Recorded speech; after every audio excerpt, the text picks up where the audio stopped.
Hello and welcome, ladies and gentlemen. Welcome to another episode of Cricket Spectacle. I'm Siddharth Gulati, and as always, I'm joined by Nikhil Deshpande. Today's episode will be no different from the trend that we have tried to set from the last 30 days or so. The focus is and always will be on three key points: choosing a relevant story, finding the right person, and building on it. With that said, I'll cut to the chase. If it's about chasing a dream, Germany cricket's planning and execution has to be a great example to be taken into consideration. The game has seen tremendous growth in recent years, with the German Cricket Federation now comprising almost 150 clubs across its 7 regions. To talk exhaustively on German cricket, we welcome Mr. Stephen Knox, the head coach of Germany men's national cricket team. Mr. Knox, it's good to have you. Nice to be here. So, before we get to our questions on cricket, I just have to ask, how are you and how is everyone in your family? And hope you're vaccinated. I am vaccinated. My partner actually is not vaccinated. She is pregnant at the moment. Congratulations. So she is currently going through that decision-making process as to whether, or we are going through that decision-making process as to whether she gets vaccinated, and if so, when. Yeah. It's not an easy decision. There's not a lot of research out there. Yeah. But hopefully we'll get that decision right. Nice. So, I think let me just start from a very basic question. So, from the time you joined the German cricket setup, so what were the things you felt needed a change?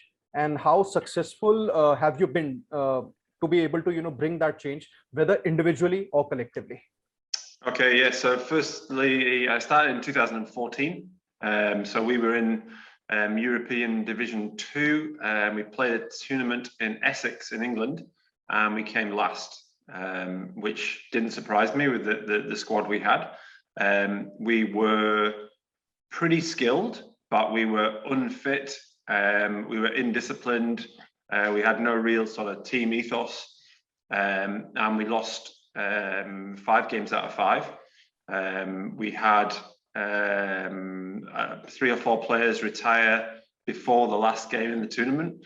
So in between the tournament? Yeah, during the middle of the tournament.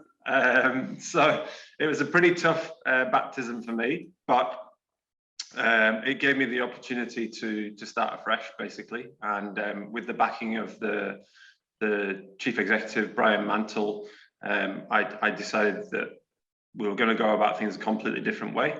And slowly but surely, we started to rebuild the culture and the ethos of the team. And that started 2015.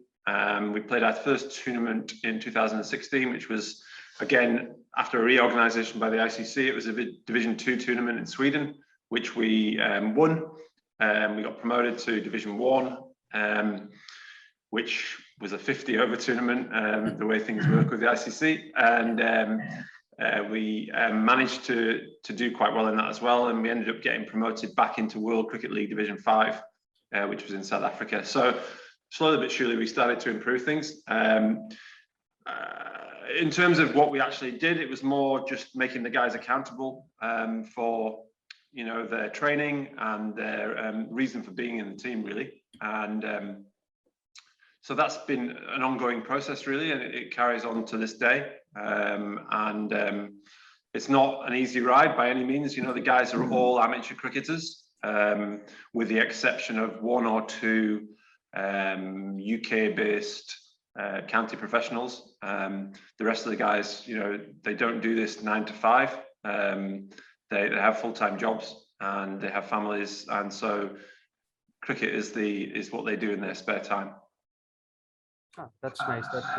So we talk about say maybe the following the process, or maybe having an ongoing process. I came across a story that talked a bit about German cricket's 5-year plan to put the game on the map. So could you tell us and our viewers, about its nitty-gritties? Yeah, I mean, obviously, we are ambitious as an organization, but at the moment, we're a small organization. If you looked at the other teams in Europe that we're competing with and against, probably we're where Scotland were maybe 20 years ago. And in terms of our size of our organisation, in terms of employees, in terms of the structures in place for the players. So we're just trying to improve things, year by year and make things more and more professional. And so I guess the first part of that was setting up a national performance centre, which we did back end of last year, early part of this year.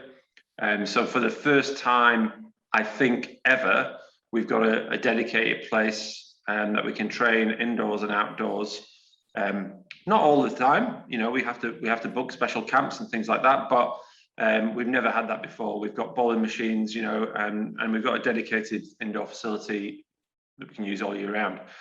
So that was the first stage. We've now got a national, there's a national ground there. We played our first T20Is there in July. And so, yeah, that's the starting point. And from there, we need to improve that facility year on year. And, things like turf wickets eventually need to happen because there are no turf wickets in the whole of Germany. So you can only get so far playing on AstroTurf before, you have to invest in turf, and hopefully that will happen at some stage as well. Probably, the Olympics is a huge thing for German cricket. If cricket can get into the Olympics, into the Olympic movement, it just changes the whole landscape here, because the German government would recognise cricket, and immediately we would be far more able to access, infrastructure support from the German government, which would be huge. And would be a game changer, really. Yeah, I'm sure. Absolutely. I think there's one thing that, of course, after researching a bit about, German cricket, that I really found that cricket's, say, maybe strength in Germany depends very much on the immigrant communities. And the German government's approach towards the refugees and the other migrants has been pretty positive, to say the least. So my question to you is that, how these migrants, some of whom are definitely cricket enthusiasts or maybe budding cricketers, are integrated into the German cricket landscape from the very get-go. Yeah, well, there's lots of really good programs that the DCB, the German Cricket Board, have ran over the last 5 years in particular, which has allowed the new arrivals to integrate into the cricket community. So that's really important, and so that they know that there's a place for them. So that's worked really well. One of the biggest challenges, obviously, the number of cricket grounds that we've actually got. I've no doubt there's probably more cricketers out there in towns and cities across Germany that don't have access to cricket because there's simply not a cricket ground in their town or city. So that's one of the challenges that we have ahead. But in terms of integration, obviously the game in Germany is predominantly played by expat cricketers. There are native German-born cricketers as well, but the game is probably, I don't know if it's 80% played by expat cricketers. So they, by their very nature, have encouraged new arrivals to join them. But there are also programs in place that the DCB have put in place, as I said, to make the integration a lot easier, especially from the guys who came probably 2017, 2018 onwards. Obviously, Angela Merkel, welcomed in the refugees then, and there was a great number of, particularly Afghan, if you look at cricket playing nations, refugees came in, and as I say, the programs were set up to accommodate those people. I think that's some useful piece of information and some good insights from your end. So I'll now request Nikhil to take over. Steven, before we get into not the difficult questions, but the more intricate questions, like I would like to know how you got into the German setup, like what got you into the German cricket world as such. Yeah, so I think it was actually through LinkedIn initially. There was an ICC Europe coaches forum that I was part of, and there was an advert came out on LinkedIn about a job in Germany, and I was a self-employed cricket coach at the time. I was looking for different challenges and saw it and thought, oh yeah, I'll have a look at this. And it basically went from there. I contacted the CEO, Brian Mantle, and went over to Germany late 2013, I think it was. I had an interview with him and the president, yeah, before I knew it, I was working for the German cricket, and have been ever since, but on a very part-time basis. So, you know, I do sort of on a consultancy basis, because I'm based in Scotland at the moment. Yeah, and like you mentioned, like there's like the whole team in itself, like there are many expats, and the culture, the team culture as well. It has to be something very unique to normal cricket teams. Like if you take someone like an England or an Aussie team or an Indian team, they come from the same culture, the same you know, the setup from their childhood is about cricket, and they know each other. There's some sense of familiarity in there, right? With Germany, that must be something which is like a unique challenge for you as a coach, particularly because, you know, different backgrounds, different mentalities, different approaches. How do you cope with that? Is that really a big issue, or is it something which is like when you put them on the field, they are just like a cohesive unit as such? Yeah, it's interesting. I mean, I think what we try to encourage is that, you know, the guys love cricket. At the end of the day, that's the most important thing. They love playing cricket. They're passionate about playing cricket. They would travel 12 hours on a train from Munich to the top of Germany, to Husum, to have winter training camps in the past. You know, that's how much they love cricket. So overriding everything else is that love for cricket, and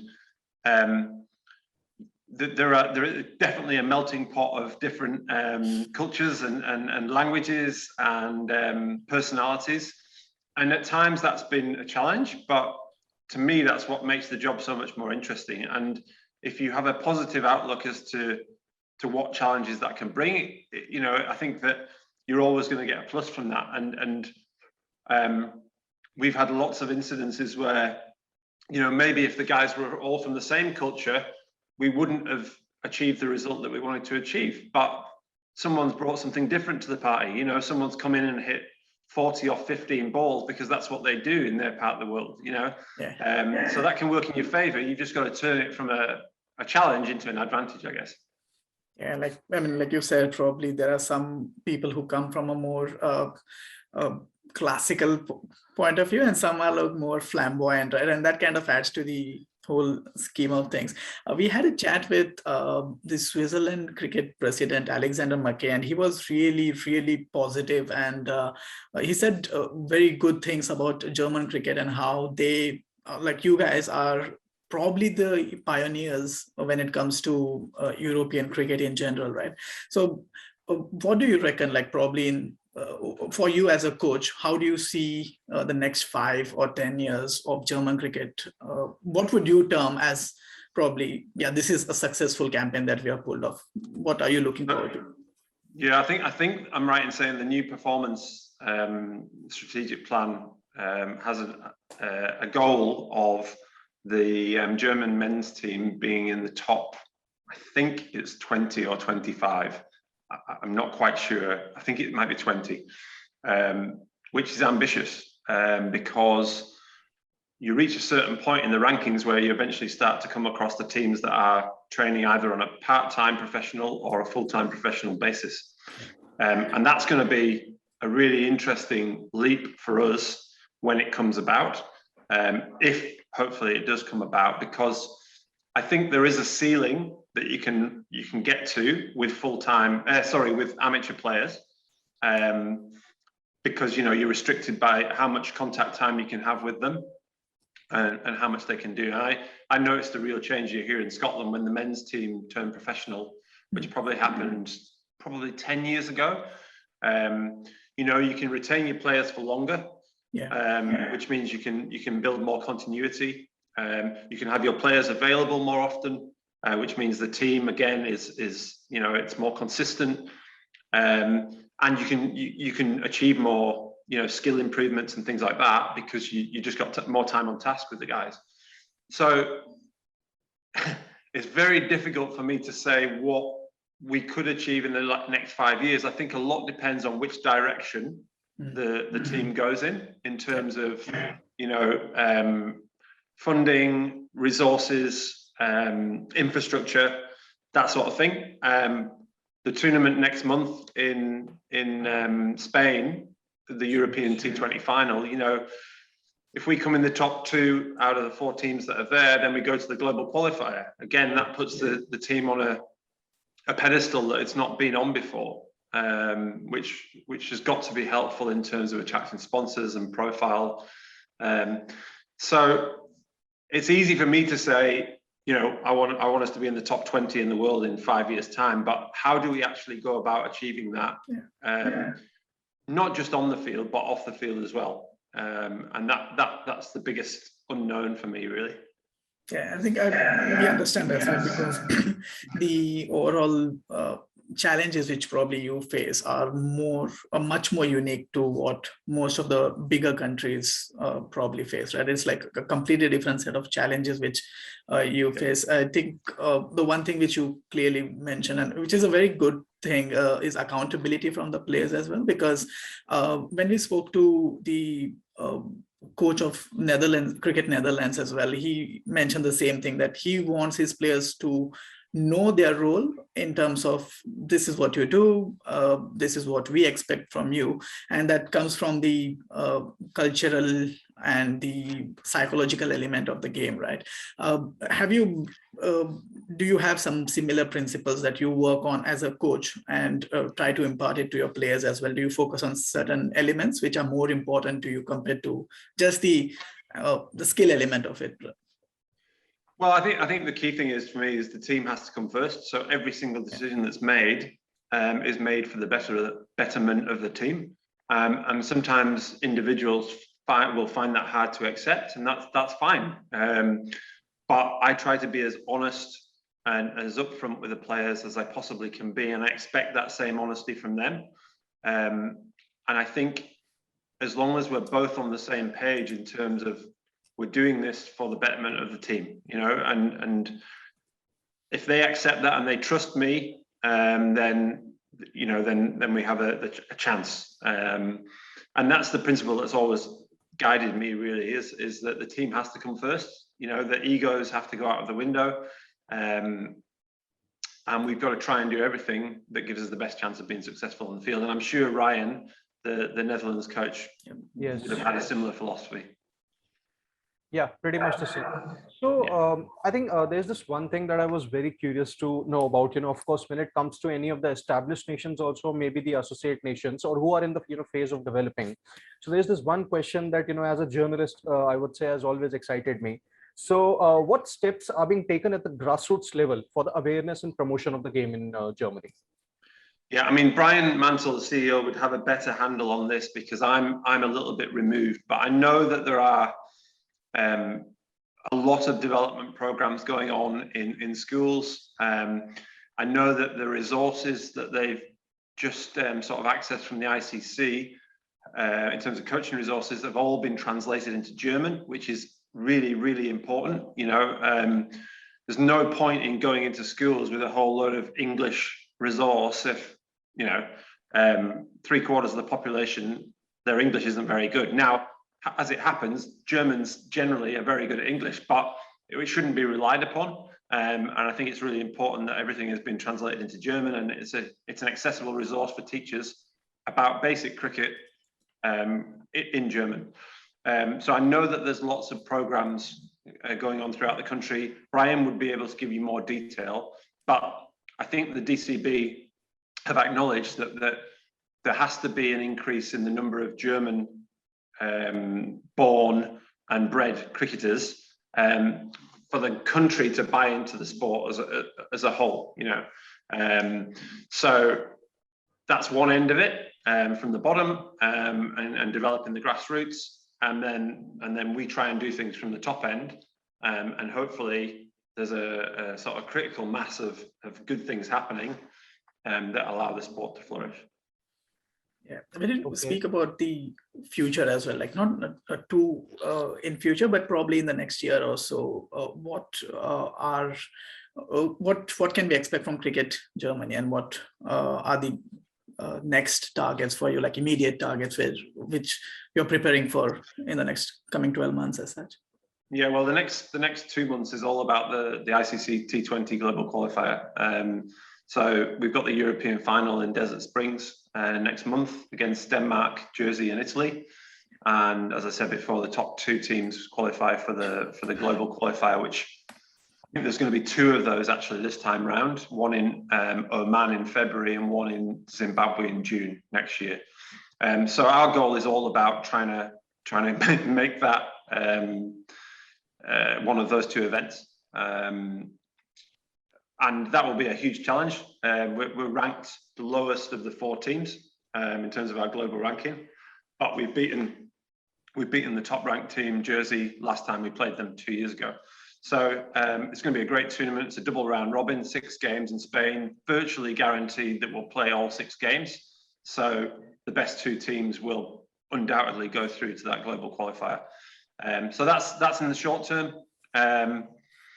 We've also got the next week we start, our A team is playing in the inaugural ECC, the European Cricket Championships, the T10 competition in Spain as well. So I fly out to Spain on Sunday, and we're in Group C of that. So we're taking a young A team, trying to give some exposure to guys that we've not seen before, who are spread all over Germany. And that's exciting for me, is to see a group with probably an average age of 23 or 24 that can be a part of the national team for the next 5 years and hopefully add some skills that we don't currently have in the national team over the next 5 years.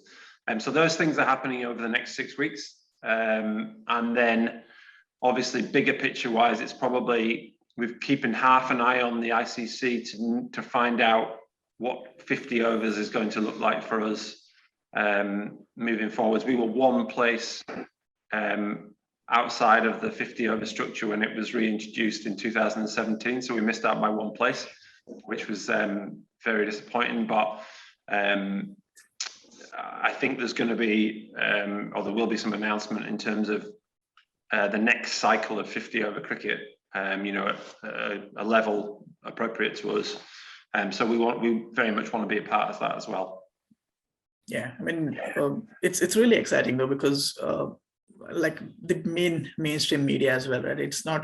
It's never going to be easy to find stories like you just shared with us, like not just the problem element of it or the challenges which you have, it's also the narratives about like how you integrate the expats into the setup, and your role in itself, it's pretty unique as well. The German cricket, I think, I'm pretty sure you would agree that German being such a football friendly country, it's probably much harder to push cricket, especially at the grassroots levels. But still, the fact that many of your peers and your surrounding countries also believe that German cricket is probably the role model for most of the countries is something which I'm pretty sure you're very proud of, because as a coach, what's better than being the front runner, right? Like being the number 1 in among all the countries is something I'm pretty sure you take pride in. And like Siddharth said at the start of the show as well, we focus, or we at least try to focus on such stories like the Cricket Switzerland one, we spoke to Ryan Campbell, we spoke to you now, and it's really interesting every single time, because everyone has their own challenges. But we would really like to thank you for giving us your time and just sharing what you personally experience at the role, and how the German cricket is looking and how it probably will look. And sure, we are pretty sure, I'm already calling it, you will make the top 15 pretty soon. Top 20 is like, we'll just leave the top 20. We'll go for top 15 pretty soon. And in case you guys play in the Olympics, we would probably love to have you guys and maybe a couple of your players as well, and we would love to have a chat, and we'll look Absolutely. Back at all success. But I think that's all for today. I think on behalf of Siddharth and myself, I would like to once again thank you for your time, and for our viewers, whoever are watching, please like, share, subscribe to the channel, and share this video as well, because like we said, these are the stories which deserve to be heard more in the world of cricket, and who doesn't want more countries to be playing cricket and sharing the sport globally, right? So thanks once again, Stephen, for coming. And on behalf of Siddharth and myself, we will see you in the next episode. Thanks a lot, guys. Thank you. Cheers.